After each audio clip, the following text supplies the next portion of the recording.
O kalma, ikaw ay magtiwala, maniwala, sapagkat sa Diyos nagmumula ang pagpapala. May mga pagsubok tayong Uy, be, gala naman tayo minsan. Punta tayo Tagaytay. True, be. Ang ganda ng bagong bukas na coffee shop doon. Ang sarap mag-story. Tara na, pwede ako bukas. Tara na, mga 5:30 AM kita na tayo sa bus station, ha? Baka drawing na naman to, ha? Matutuloy yan, be. Nakapag-alarm na nga ako, eh. Gigising ako, promise. Masa na ba yung mga yun? 6 AM na. Oh, alas na tong bus papuntang Tagaytay, ha? Puro kayo drawing, ha? Teka lang. Ito ba yun? Ano ba yan, be? Bakit ka tumatawag? Ano na, be? 6 AM na. Akala ko mapupunta na Tagaytay. Hindi ako pinayagan, eh. Sorry, be. Hindi ka pinayagan o tinatamad ka lang? Baka gusto mo sabihin ko sa nanay mo na 3 subject yung bagsak mo. Ito na nga, be. Maliligo na ako. Wait mo lang ako, ah. Ay, yung isa pa. Hello, be. Hindi ako makakapunta. May sakit ako. Sakit. Lalong lalala yung sakit mo, be, kapag nalaman ng nanay mo na boyfriend mo yung anak ng kaaway niya. Ay, be, magaling na pala ako. Nakakalakad na ako. 5 minutes nandyan na ako, ha. Madali lang pala kayo kausap, eh. Let's go, Tagaytay! Uy, mga Mare, sorry na late ako, ah. Sorry din, mga Mars. Yung driver ko kasi ang tagal. Ako din na late. Yung helicopter ko kasi nagpagas pa sa ere. Ikaw, Mars, bakit ka na late? Yung kotse ko kasi nabangga. Dilulo ka ata, Nay. Naka-tricycle lang tayo, eh. Nahimik ka. So, Mars, kamusta pala kayong dalawa? Ento, kakauwi ko lang ng Amerika. Ako naman, kakagaling ko lang ng Europe tsaka Japan. Ikaw, Mars, saan ka galing? Ako? Galing ako sa mall. Sa mall ka lang pumupunta? Mall sa Australia. Ba, ang sosyal. Mag-mall lang sa Australia pa. Sinungaling. Sa Changi ka lang pumupunta, eh. Isa pa, pag di ka na nahimik dyan. Balita ko, mas yumaman kayong dalawa ngayon, na anong ganap nyo?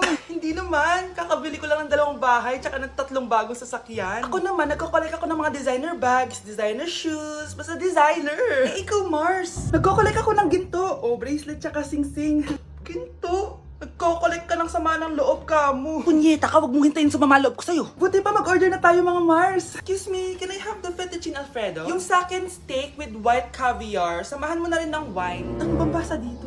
Sige, spaghetti na lang. Steak yung sa akin, Nay, ha? Gusto daw ng steak ng anak mo, Mare. Hati na lang kami ng anak ko. Sige, spaghetti na lang daw. A few moments later. Sino pong magbabayad ng bill? Kuya waiter, ikaw na lang mamili kung sino magbabayad sa aming 3. Mayaman naman kami lahat. Si Ma'am po. Ako? Ikaw magbabayad, Nay. Congrats, Mars. Magbayad ka na. Wait lang. CR lang ako, ha. Sige, Mars. Babalik pa ba yun? Alis na ako. Bahala kayo dyan. Ang baho! Sinong galing dito at may tae pa yung inidoro? Basta ako, di ako yan, ha. Si ate. Nay, sorry. Nagtatay lang. Nagtatae? O baka buntis ka na naman? Totoo nga po, Nay. Nagtatay din naman ako. Siguraduhin mo hindi ka buntis, ha? Tara, punta tayong Mercury Drug. Nay, sama ako. A few moments later. Hi, Ma'am. Welcome to Mercury Drug. Ay, hello. Meron ba kayong gamot sa pagtatae? Meron po, Ma'am.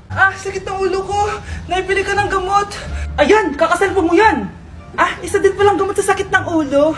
Okay. Anak, balita ko, everyone wins with QR transaction sa Maya. Tapos, may cashback pa.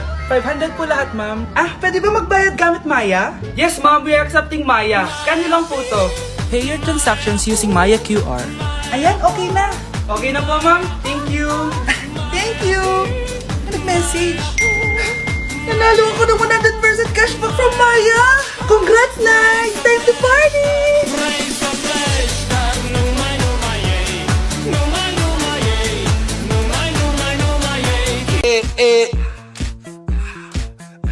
Like sugar on my tongue, your body so sweet. Ayan! Kaya pala ang laki ng bill ng kuryente natin. Nakabukas pala na matagal yan. Nay, uso kasi to yung sugar on my tongue. Sugar on my... Ganon. May alam din ako uso na pwede mong gawin. Talaga, Nay? Ano yun? Gagawin ko. Walang baon for a day. Ipambabayad ko sa kuryente yung baon mo. Nay naman eh. Ito na, isasara ko na to. Huwag mong babawasan baon ko, ha. Akin na nga tong cake na to. Sige na, pumasok ka na sa kwarto mo.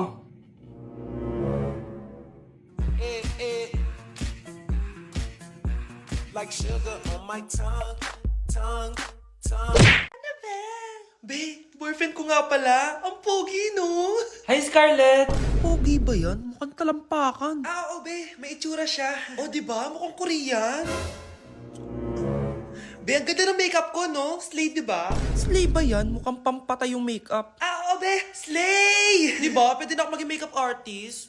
Makeup artist ng mga patay. Akin ka na lang. Ganda ng boses ko, no? Oo, be. Ang lamig ng boses mo. Ano kaya maganda i-cover next? Siguro cover your mouth na lang. Scarlett, okay ka lang? Akala mo ang pogi ng boyfriend mo? Ang pangit niya! Mukha siyang ingrown! Wala kang taste! At ikaw naman, akala mo slay ang makeup mo? Hindi! Mukha kang ililibing! Alam ko na kung ano next na i-cover mo. Yang bibig mo! Di ka naman marunong kumanta! Ang baho pa ng hininga mo! Grabe ka naman! Sorry guys, di ko mapigilan di man lait.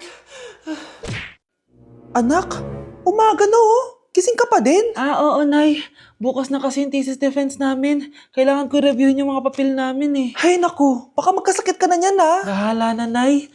Last naman na to. Sana makapasa na kami. Good luck, anak ha. Galingan nyo. Nay, na-defend namin yung thesis namin! Wow! Congrats, anak! Ibig sabihin... Oo, Nay! Gagraduate na ako! Salamat naman at makakapagtapos ka na, anak! Oo nga, Nay eh. Worth it lahat ng stress at puyat. Kita ko nga sa mukha mo, anak ko. Sobrang dry, sobrang dull. Tapos parang na-sunburn din, no? Nay, ayoko naman magmukhang zombie sa graduation namin. I got you, anak. O eto, gamitin mo tong Glad to Glow Brightening Moisturizer. Ginagamit ko to araw-araw, anak. Moisturizing talaga at madali ma-absorb ng skin. Take note, suitable to for all skin types. Grabe na yun, nag-brighten talaga yung skin ko. Ready na ako sa graduation namin. O, diba? Sabi ko naman sa'yo eh, I got you. Hello po, ma'am. Ang ganda naman po ng bahay niyo. Sino yan, Nay? Hello po. Anak, ito nga pala si Bebang. Bagong katulong natin dito. Siguraduhin mo lang na magaling ka, ha? Dahil ayoko sa lahat, yung tatanga-tanga. Opo, ma'am. Ayusin ko po yung trabaho ko. Sige na, mag-umpisa ka na maglinis. Sige po. Di ko talaga gusto yung bago namin katulong dito. Nakakainis yung mukha niya. Ano yun? Ano ba yan? Unang araw pa lang dito, may nabasag ka na agad? Sorry po, ma'am. Tatanga-tanga kasi maglinis? Di mo ba alam na 1,000 pesos ang isa niyan? Linisin mo na yan! At wala ka sweldo na 3 araw, ha? Dahil wala ka naman pambayad niyan. Ganito nyo pala tinrato ang nanay ko? Humanda kayo. Bebang! Gawin mo nga ako ng kape. Ma'am, eto na po yung kape nyo. Ano ba yan? Bakit malamig na to?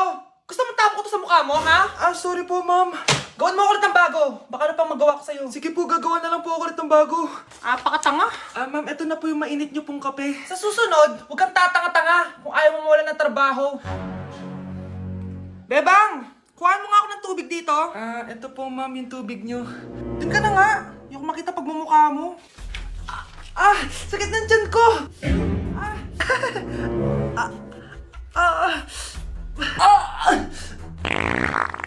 Anak!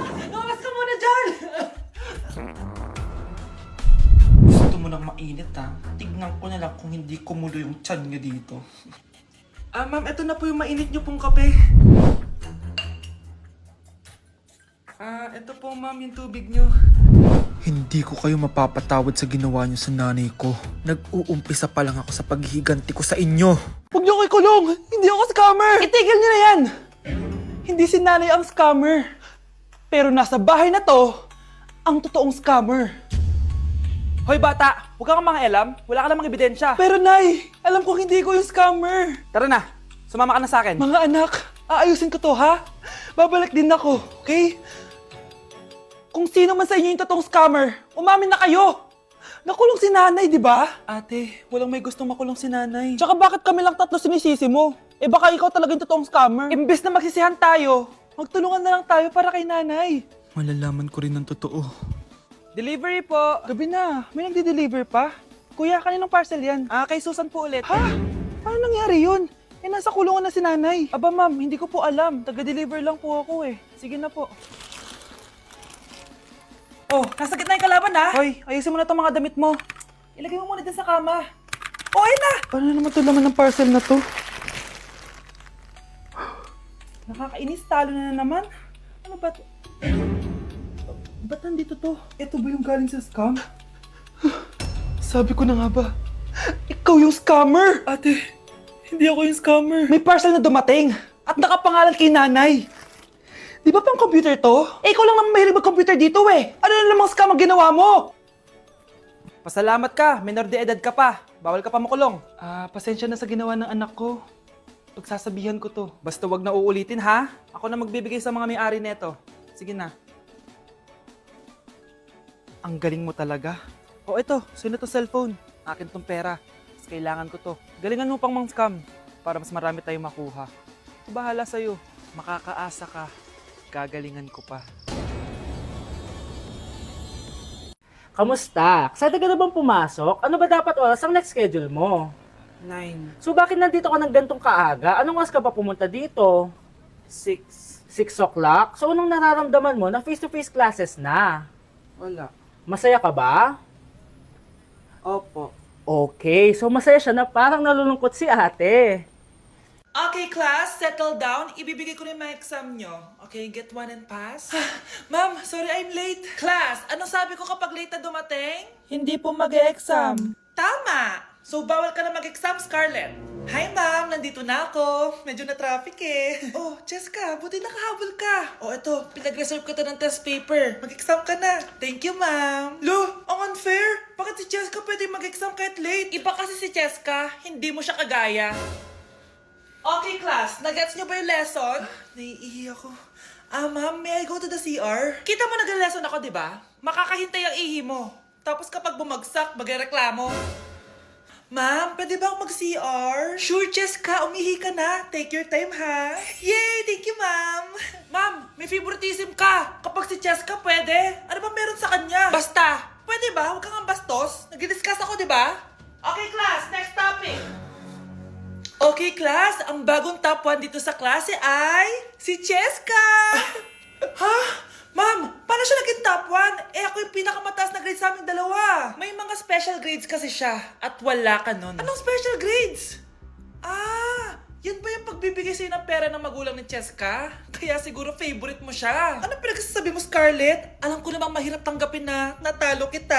Hindi ka patitigil, Scarlett, ha? Gusto mo dalhin kita sa principal's office? Sige, punta tayo sa principal's office. Ipapakita ko lang tong chat nyo ng magulang ni Cheska. Ito ebidensya, oh. Nagbigay sila ng 100,000 sa'yo. Burahin mo yan! Humanda kayong dalawa sa akin. Nay! Pupunta po yung boyfriend ko mamaya! Talaga, anak? Sige, paghahanda ko kayo! Sige po, Nay! Excited na ako makita boyfriend ng anak ko! A few moments later. Anak! Pupunta din pala yung boyfriend ko mamaya! Tamang-tama! Makikita na silang dalawa ng boyfriend ko! Nakaka-excite naman, anak! Wait lang, tuwan ko si Kenneth. Kenneth? Bakit ka pangalan ng boyfriend ko? Baka nagkataon lang. 1 hour later. Tao po! Nay, nandito na po boyfriend ko! Sige, papunta na ako! Anak, nasa na yung boyfriend mo? Kenneth? Boyfriend mo to, anak? Opo, Nay! Siya po yung sinasabi ko sa inyo! Ha? Boyfriend ko din to eh! Ha? Walang iya ka! Manloloko! Lumayas ka dito! Layas! Layas! Teka lang! Bakit? May kakambal ako! Siya yung boyfriend mo, tita! Parehas Kenneth yung pangalan namin! Yun naman pala, Nay eh. Sorry! Just give me my money! Yay! Just give me my money! Yay! Just give me my money! Just give me my money!